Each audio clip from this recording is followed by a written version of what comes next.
Hi guys, I'm Juliana, your automotive woman. Welcome back to How To Tuesdays. If you missed a previous episode of How To Tuesday, click the link above. Trust me when I say you don't want to miss How To Tuesday. I save you time, I save you money, and I feature some pretty cool tech.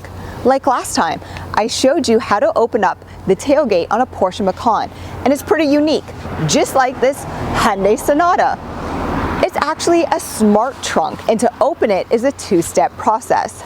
Step one, make sure the key fob is in your pocket.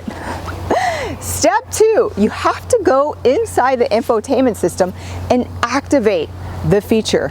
That's pretty important or it's not going to work. After that, you can have bags in hand, shopping bags, whatever you want.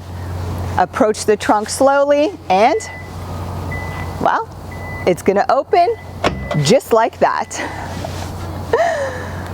This week, I'm going to be featuring on Feature Friday the full-length review of the Hyundai Sonata Ultimate model.